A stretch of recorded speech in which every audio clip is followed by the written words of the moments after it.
Hello everyone, welcome to the next part of the concrete tiles tutorial. In this one we're going to be going over the base color here, and possibly, since it's pretty short, we might just throw in roughness with it, because roughness is also pretty short, keeping base color and roughness in one video. Okay, so in the last part we finished the height, and now we are going to work on the base color.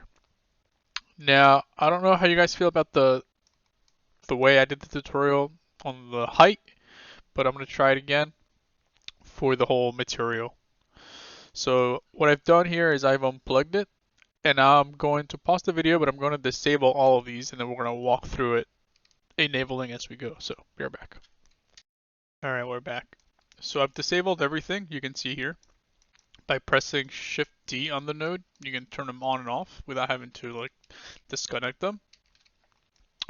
So let's go to the beginning here.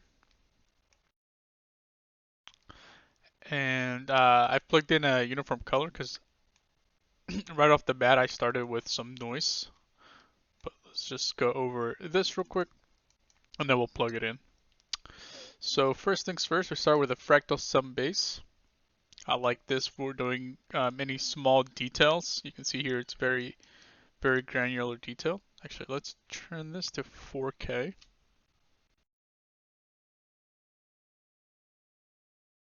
Okay. So fractal sum base, you can see the settings here. Then I always like to put my noises through an auto level to make sure I get the most of it. And then I'll tune it with the levels as I need to.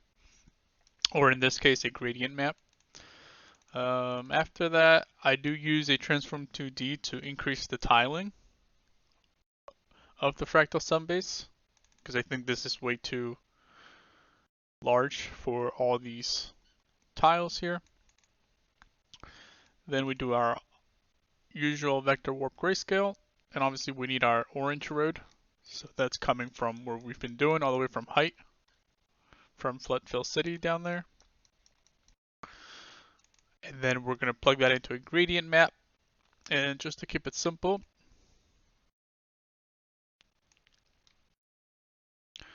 we just use two colors here. So always look out for the position that it's in right here. And then look for, you can just, I guess, type out the code here, or you can just match the numbers. Or you can use your own values. And then for this one, these are the ones that we're using. So what that's doing, it's basically, it's taking white is going to be, which way switch? Okay, yeah, so it's black on this side, on the left, and white on the right. So it's just throwing a gradient between those two values using this mask here. So then we get this. Alright, so let's plug that in.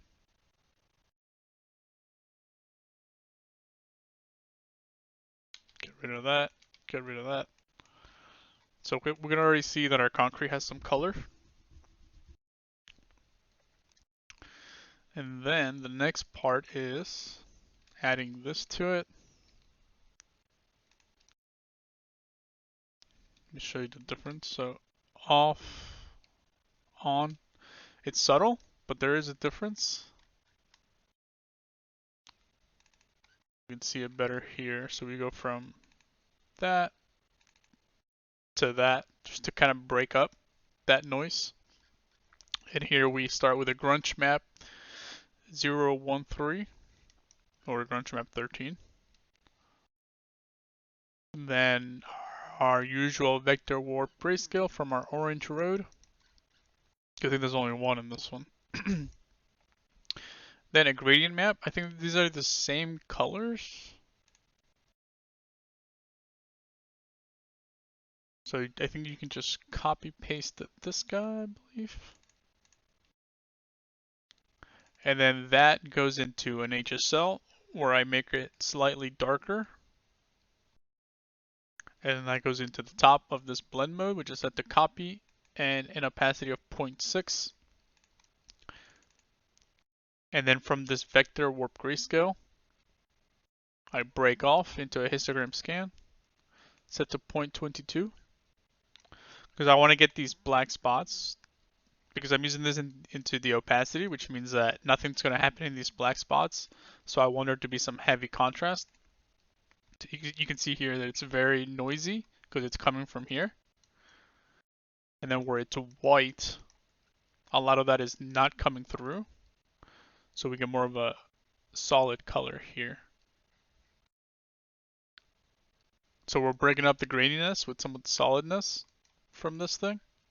It's not completely solid, but we do break it up.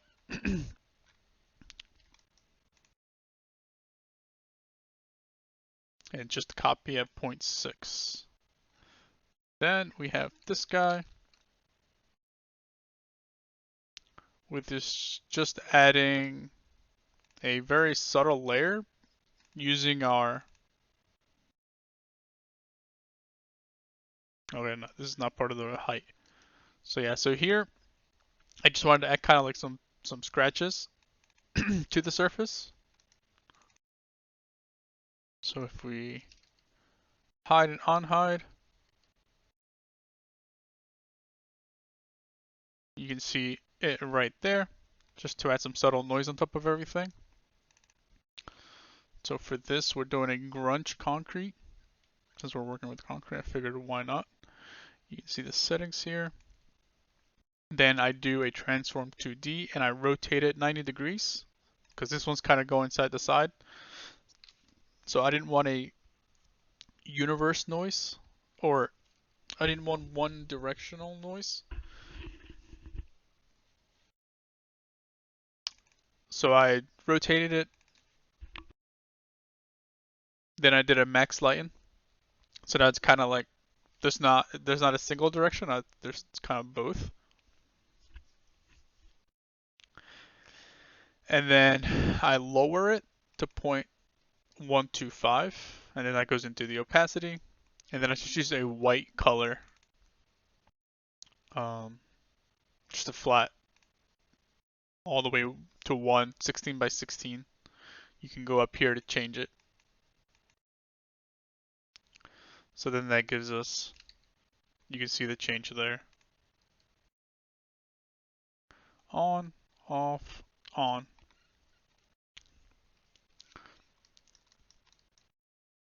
And then we have this guy. Okay, so this is where the fun starts. So obviously, the flat surface of the tiles or in the middle is where people are walking. It's where there's a lot of friction from people walking, from things going over it. So it's usually cleaner because people are kicking off the dirt and stuff, and it's dirtier where there's like pockets, or what we call them, sockets and stuff, because people can't really step in there, crevices and stuff. So I wanted those spots to be a little darker than the main flat surface. So if we look here in the 3D off, it's kind of flat, and then we add some contrast in between each tile. So it kind of breaks all the tiles up. So the way I did that was by taking an ambient occlusion, and then I do a non-uniform blur grayscale. Oh, and this ambient occlusion is coming from the concrete freckles. I didn't do it here or scratchies and stuff because these details I don't need. Especially these, because if I do it after these, then it's going to take account for the height and stuff. And I don't want that. I want this ambient occlusion to work as if it were flat. Could probably even take out the screws, but it's not that big of a deal. So ambient occlusion, and then I do a non-uniform to kind of blur itself with itself. And then I get this effect. And then I use a levels node to kind of play with it. And then I invert it because I only want the black spots. and then I feed that into the opacity, and then I take this blend mode and I break it off, and then I use an HSL, change the lightness to 0.475, and then feed that into the top. So what I'm doing basically is I'm taking its previous color, or the color underneath, and I'm doing it from here and not here because I don't want the scratches. I want it before the scratches. And then I'm taking basically its previous version and I'm darkening it, and then I'm just putting it on top. So this top thing is just a darker version of this.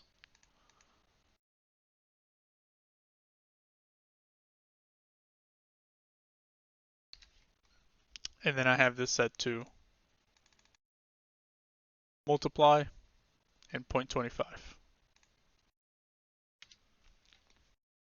Actually, this material is like a year or two, actually it's more like 2 years old.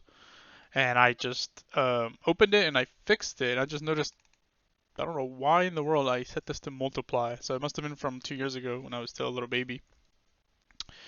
So yeah, this should be copy, and this should be all the way turned up. I don't know why it's set to multiply. Um, yeah, sorry about that. It should be copy, and just set it all the way up to 1. This is also copy. This one's a 0.6. Okay. Then after that, I do a similar thing, but this time I want to do it on just anything that isn't the flat surface. So if we look at the ambient occlusion information, I'm still using the same one, but look at the difference between these two. So this one's a little blurred, and that's because we're doing like this general darkening of the edges, and then we have a more intentional, more tighter mask for this version. So we go from this one, which is kind of like a base, and it's more loose, and then we do a tighter one. So we take the same ambient occlusion, we invert it again, but we skip this stuff because obviously I don't want to do the blurring again. Feed that into there. See, this one set to copy, that's good. And then I do the same thing where I graph this guy, but this time I go even I go darker than this one. So this one's 0.475, this one's 0.45. So then we have like this kind of like layering effect where we have our base concrete, and then we do this layer, the softer layer, and then we do this darker layer. Alrighty. Just gonna leave this like this so we can see it. Alright, after that, we have this guy here. What's he doing? I can look. Okay, so this is our cracks. So yeah, so if we turn this off, cracks are gone. We turn it on, cracks are back. So for this one, what we need to do is we'll start here with an auto levels, and this is pulling from our concrete cracks blend just before. So this guy here, we're gonna pull upwards into an auto levels. Then after that, we have 2 levels here. So after the top level, that goes into a blend set to max lighten. And then we split into another levels down here.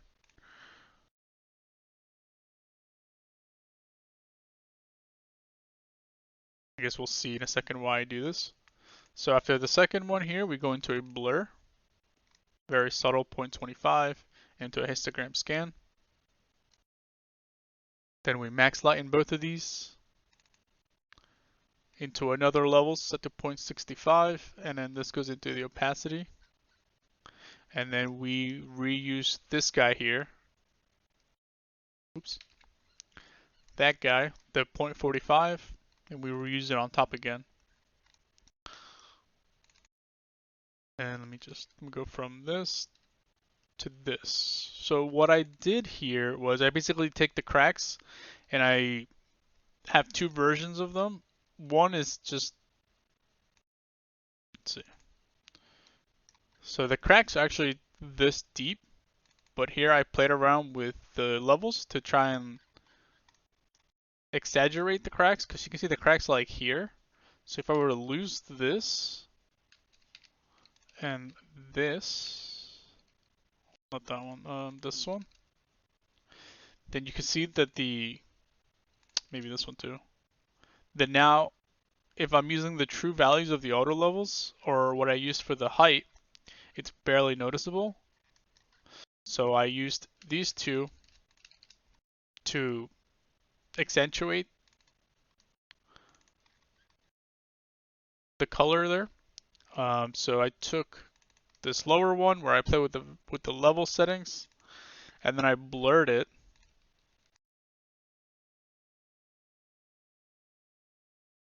Just to kind of do what I did earlier with the secondary layer of darkening. And then I tightened it up. And then I put the top one on top with a max lighten.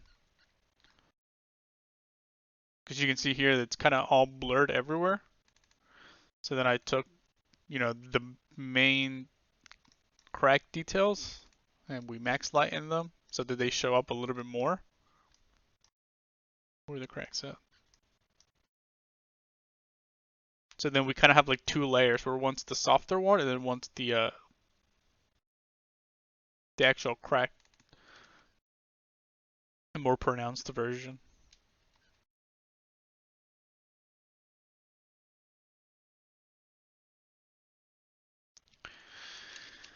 Moving on. And I think this one's what is this? Oh, okay, so this is just some dirty spots that I added. Let me see if we can focus it on it. So yeah, so right here you can see it.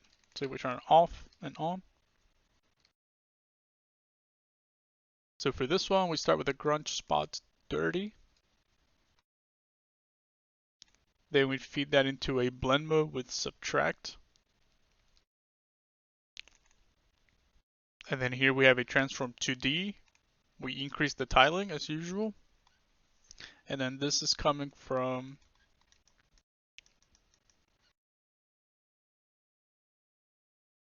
our black and white spots 2 auto levels. So just follow that. I usually get under the previous one. So if it's this guy, then I get into the middle of this guy. I'll click here and I'll drag down and I'll zoom out and I'll pan.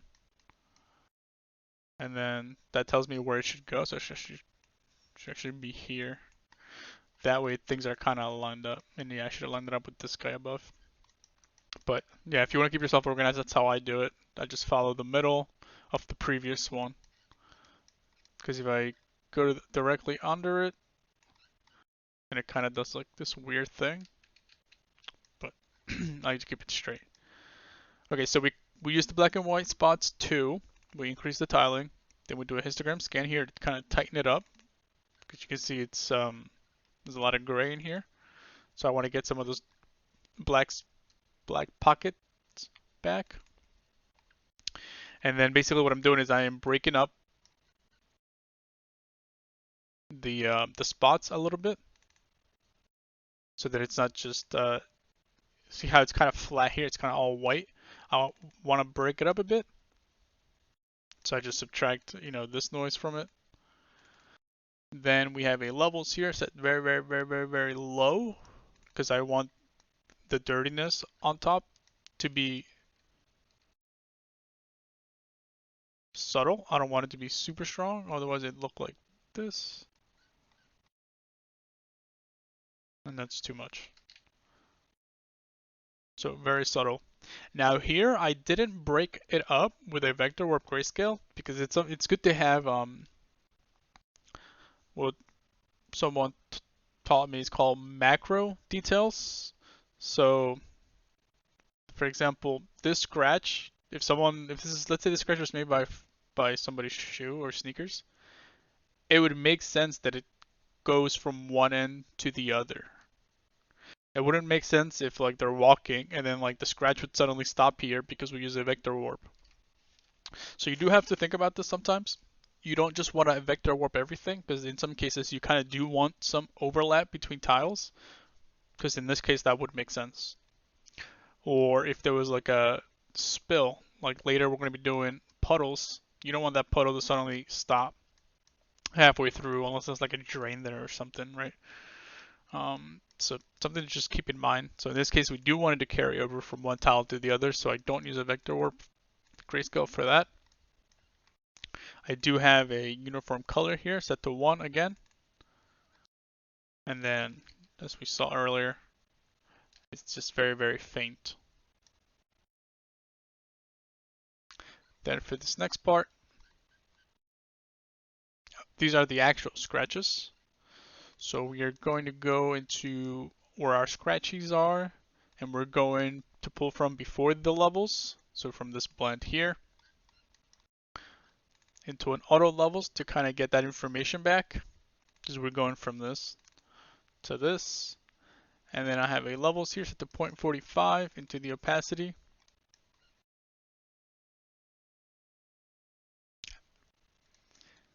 And then I use this color here, 0.4. Now, even though it's a gray color, we are working with color because it's all feeding into the base color. So make sure you're set to color, otherwise you'll get a red dotted line. Okay, so then again, similar to the dirty spots, we do have a subtleness to the scratches, so we don't want them to be too overpowering. And then here I have an optional HSL, because if you want to lighten or darken your concrete tiles or just your tiles in general, you can do so here, because anything that we do after this is going to be for like the bolts and stuff like that, and we don't want to affect those. We want these to be affected by whatever happens here and before. So if you want to change the brightness of your concrete, because someone told me the concrete isn't this dark, you can brighten your concrete here. But I'm going to go with painted concrete. So I'm going to just disable that. Moving on. I think this is the bolts. Yeah.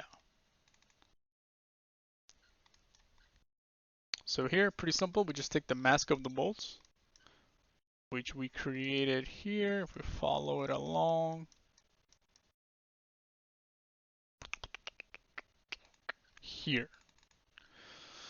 So before the flood fill, take the scan, make a new road, somewhere where it doesn't get in the way of other stuff, and then go all the way up here, feed that into the opacity, and then here's where you can choose your color for your screw metal, and then you have this. Pretty simple, just our initial base color, set to copy. I don't know if I showed this guy, but these are all, this is copy, copy, copy.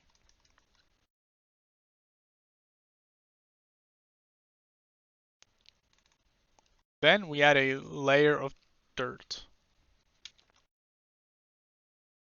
So we use this in a few of the other tutorials. So this is a dirt generator built into a Substance Designer where you plug in a couple inputs and then you're able to get automatic dirt, which you can tweak. So for this, we took the ambient occlusion from after we were done. So from here, we pull out into an ambient occlusion. I used ray tracing ambient occlusion. You can use the other one. I forgot what it stands for, but the HBAO. If you have a lower end computer. And then here we have a normal. I jacked it up to 25, and I'm using DirectX. Don't forget, if you're using OpenGL, everything needs to be set to OpenGL. if you're using DirectX, obviously DirectX.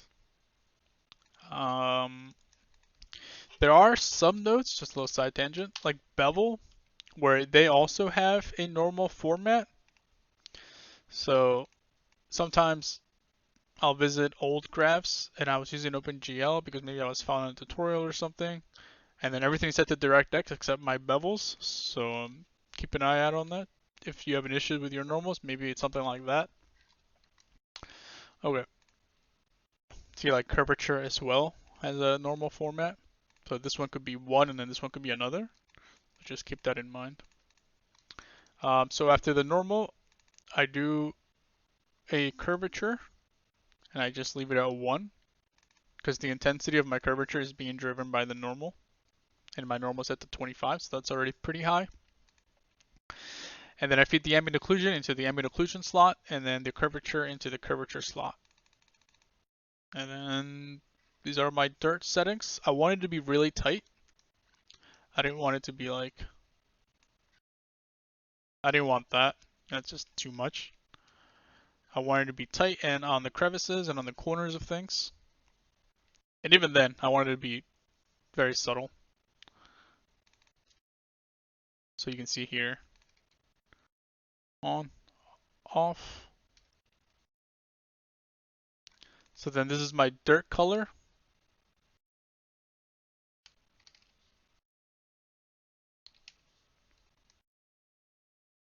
Set to a copy. So then you can see we're getting some dirt in the bolts. We're getting some dirt around the bolts, crevices, corners, stuff like that. Then our typical end stuff here. We go from the normal, we pull out into the curvature smooth. Again, make sure your normal format is the same. Into a blank or default gradient, set the color.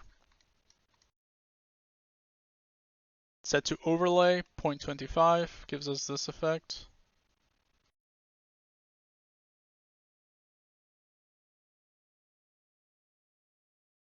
Then we continue from that normal into a curvature Sobel.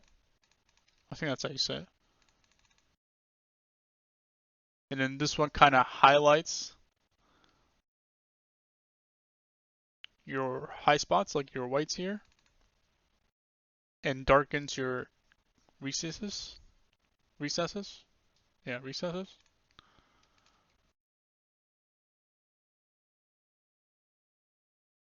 And it kind of just adds like a nice, it adds a nice highlight layer. And then obviously, like I always like to do, optional, do a little sharpen. I always think maybe it doesn't. Maybe it looks just fine without it. But then when I add it, I feel like, why would I want it blurry? Maybe look at the bolts here. But anyways, that's the end of base color. So we went from no color to color. All right, what are we at? 28 minutes. Yeah, I think we can cram roughness in here. All right, so now we are going to go from this to this. I don't know. I might do two videos. I don't know. We'll keep it together, but we do have a dry or a dry-ish version and a more moist or wet. And then after I made these renders, I actually went back and I added like some puddles, and I added on some kind of noise, kind of like the winds blowing the puddles around. But if you can see here, we have some very, very low roughness spots and a lot of heavy contrast. If you look over here, there's a lot going on in terms of roughness, especially right here. A lot of different values, and I think that makes it for a really more appetizing material, especially in our renders. It really helps your lighting shine. Okay, so let's plug this in. And then you can see the difference there. And then I do have this was for the tutorial. We can get rid of that. And then I do have a boolean for wetness. So if I turn this on, give it a second, and then we have this where it kind of looks like it's got some wet spots.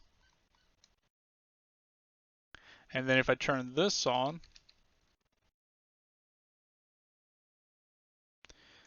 you can kind of make it look like some spots are covered in water. But I just threw this quickly together so it's not, doesn't look super realistic, but it'll teach you the idea behind it basically. And we'll go over that last. So I don't know, maybe I will leave this in its own roughness video because of all this stuff. But okay, so let's turn off our wetness.